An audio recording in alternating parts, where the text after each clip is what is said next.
Bueno, buenos días. Mi nombre es Juliana Escobar y junto a mis compañeros el día de hoy vamos a realizar pues una pequeña discusión acerca de los temas revisados en la última tarea entregada para nuestra materia de lengua materna 2. Cada uno escogió un tema. En este caso voy a iniciar hablando del tema que yo escogí, que fue la cultura. La cultura está compuesta por objetos materiales y por aspectos inmateriales como las creencias y las normas. Ese es el primer aspecto que yo considero que es importante resaltar de la cultura. En segundo lugar, la cultura no se limita a lo que se denomina alta cultura, también abarca aspectos de la considerada cultura popular y estos también se pueden llegar a considerar patrimonio inmaterial. La cultura nunca será una categoría cerrada, está sujeta a los cambios sociales. Es común que la cultura y las culturas de determinados lugares varíen y cambien a lo largo del tiempo. Eh, la cultura de una comunidad, a su vez, puede estar compuesta por diversas subculturas y van a presentar diferentes cambios y variaciones, cambios generacionales y también cuando se cambia de región, pues pueden haber cambios relativos y también hay cambios que pueden estar relacionados al estrato social. La interacción comunicativa es un componente muy importante en la cultura, ya que la cultura es lenguaje. Y pues se considera que este componente de comunicación es quizá el más importante de la cultura. Y por último, pues cierro diciendo de la cultura que pues en la enseñanza de español como lengua extranjera debe ser fundamental la enseñanza de diferentes componentes culturales de nuestras naciones pues hispanohablantes y para que pues los nativos puedan conectarse no solamente con la idea de lo que es la gramática, sintaxis, semántica y pragmática del español, sino que pues también puedan conectarse con la cultura en sí misma. Eso sería mi aporte. Ahora vamos a escuchar a Joseph.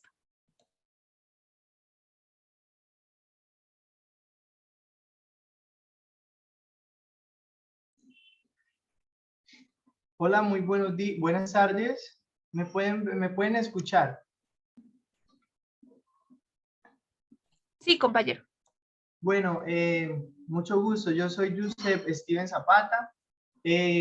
También escogí el tema de la cultura debido a que pues, el grupo de trabajo está conformado por 6 estudiantes y los temas fueron 5 y yo fui prácticamente casi el último en participar y me tocó repetir el tema de la cultura.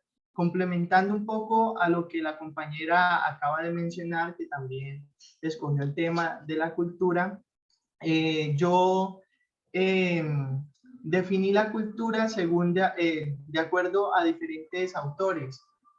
Pues hay muchos autores que ven la cultura desde un punto de vista y cada definición es válida. Por ejemplo, Taylor, 1871, define la cultura como el conjunto complejo que incluye conocimientos, creencias, el arte, la moral, el derecho, las costumbres y todas las otras capacidades y hábitos adquiridos por el hombre como miembro de la sociedad. Entonces, él hace referencia, por ejemplo, a las creencias. Entonces, en cada cultura, en cada población, en cada comunidad, tienen creencias, tienen mitos, y pues esas creencias los hacen creer en un dios o en alguna otra entidad donde ellos ponen en práctica sus fe. Por ejemplo, los indígenas, ellos creen en la naturaleza como la madre naturaleza y ellos cuidan la naturaleza. El sector religioso creen en Dios, la cultura árabe creen en otros aspectos, por allá en la India creen en que la vaca es un animal sagrado. Entonces, esa es la cultura, es como el conjunto de esas creencias y todos esos ámbitos que tiene una comunidad. Por ejemplo, Winston, en 1933, también define la cultura como que la cultura puede considerarse como la totalidad de los rasgos materiales y no materiales, junto a las estructuras comportamentales que se les asocian a los usos lingüísticos que posee una sociedad, que eso también hace referente a lo que ahora en un momento vamos a hablar del video, que los rasgos lingüísticos, lo que es el habla, la forma de hablar, la forma de expresarse, el dialecto, eso también hace parte de la cultura y que cada comunidad tiene su forma lingüística de expresarse, de hablar, sus jergas y sus características. Eso hace parte de la cultura y eso es lo que dice Weston. Y también Gunaut, 1957, define la cultura, dice la cultura de una sociedad consiste en todo lo que hay que saber o creer para actuar de una forma aceptable entre los miembros de una sociedad. Entonces, pues ese sería como mi aporte para complementar a lo que la compañera acaba de decir. Muchísimas gracias. Gracias, compañero. Te escuchamos, Marjorie.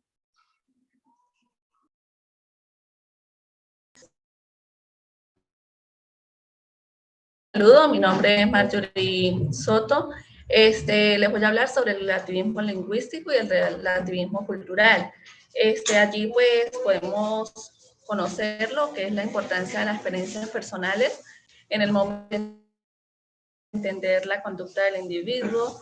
También el relativismo lingüístico pues sostiene que hablar una lengua determinada, la cual nos hace pensar de una manera determinada, quizás que sea de formulación tan generalista, lo que nos hace fruncir el ceño y también de antemano como algo lo que es esotérico o difícil de creer, ¿sí? Entonces encontramos lo que es el relativismo lingüístico, que se enfoca en que cada idioma posee pues su propio marco de referencia peculiar de distinciones establecidas y que su configuración pues es la forma de pensar, esto dentro de las cuales para el ser humano que aprende esa lengua, como es su lengua materna, está moldeado del contexto, también su experiencia y conocimiento del mundo. Esto hace que se llame a la vez de la forma inferior del lenguaje y la configuración del molde del pensamiento. También tenemos lo que son algunas de las características.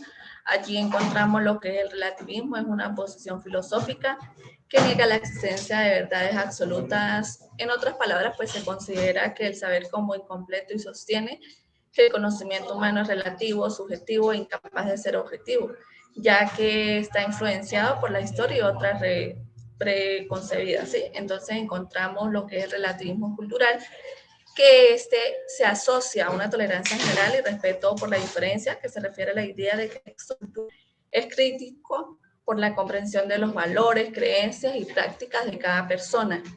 Encontramos lo que es los aspectos del relativismo lingüístico, que aquí podemos encontrar el aspecto social, el aspecto conductual, las tendencias de actitud psicosocial, perspectiva ideológica, crítica, emancipativa. El comunicarse no es lo mismo desde todas las perspectivas culturales, porque la comunicación no solo son datos, también son creencias y otro tipo de valores. Entonces, pues, lo que nos hace parte en esto, lo que es también la cultura e identidad y la lengua, pues que es una gramática, ¿sí? Y también una disciplina donde los hablantes colocamos los contextos léxicos y las palabras. Entonces, pues es de gran importancia para la humanidad.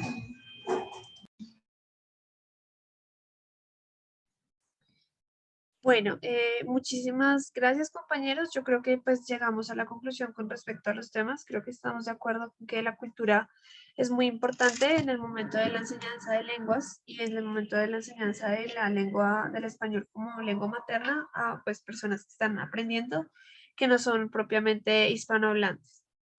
Ahora, con respecto al lenguaje, cultura e identidad, eh, al video que pues realizamos del observatorio con Anel y la concepción de Company, pues yo diría que que la idea central pues ha sido que la academia se ha visto la necesidad de establecer cuál es el uso correcto de ciertas expresiones, porque los hablantes todo el tiempo buscan tener determinada autoridad.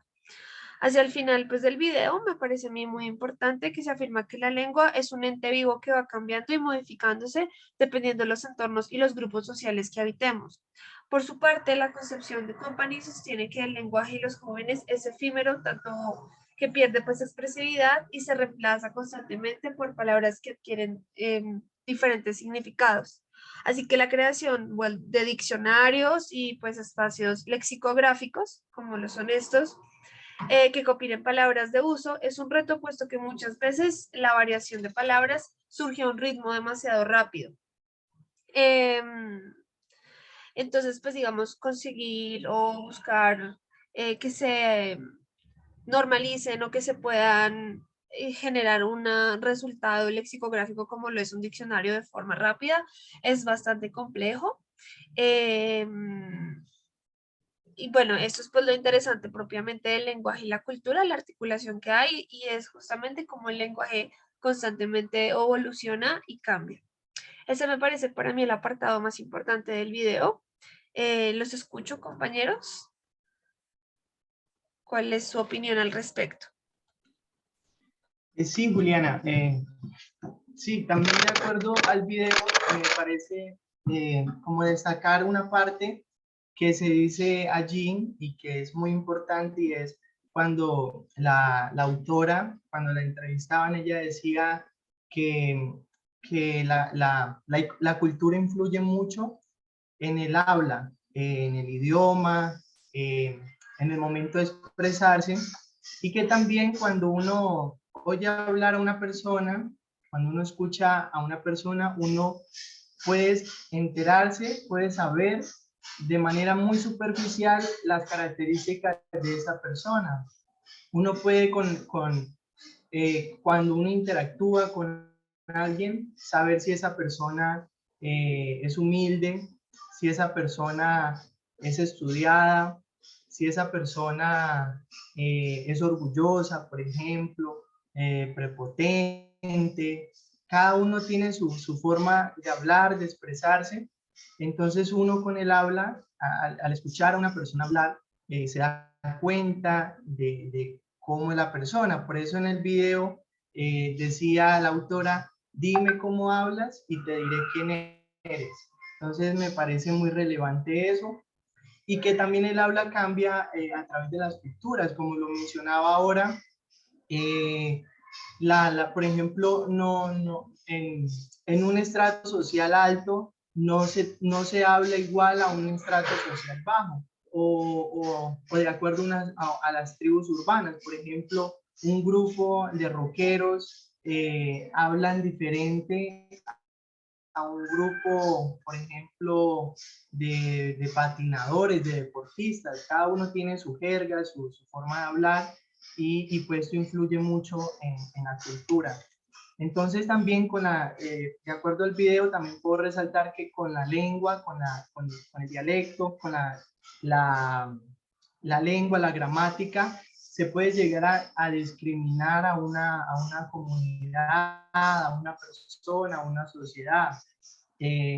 Como les decía ahora, dime cómo hablas y te diré quién eres. Eso puede llegar a que un grupo social no acepta a una persona por su forma de hablar, o porque esa persona no es estudiada, por ejemplo. Entonces puede llegar a esa discriminación. También en el video se hablaba que también con el habla también se discrimina mucho a la mujer, porque hoy en día está muy arraigado el tema del machismo, incluso a la forma de hablar. Siempre cuando hay un presidente, siempre se dice el presidente, independientemente de que sea hombre o sea mujer, siempre se dice el presidente.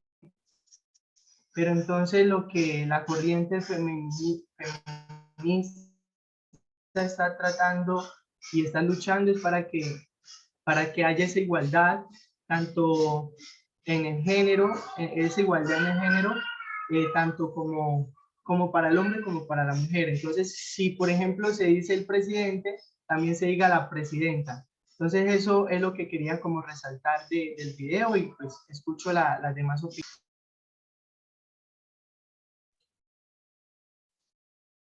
Y vamos a finalizar con la opinión de Marjorie.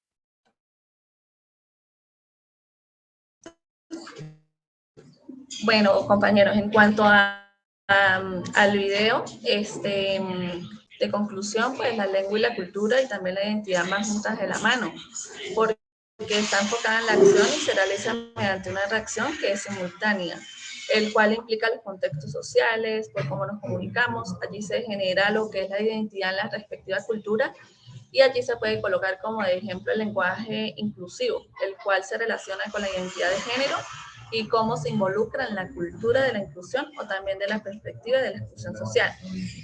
Cuando hablamos de la gramática, pues se puede decir que no es incluyente ni mucho menos excluyente, lo que decía allí Concepción 2019, ¿sí? Pero desde mi manera de ver, pienso que visibilizar lo que es la igualdad de género pertenecientes a la sociedad, la cual se enfocan en varias estrategias y prácticas incomprensibles, tanto en el lenguaje oral y también.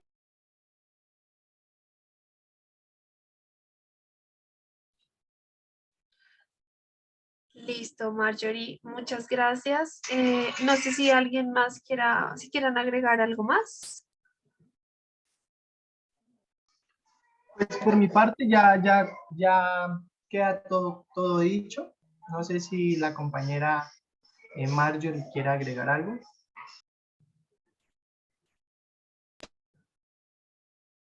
Listo.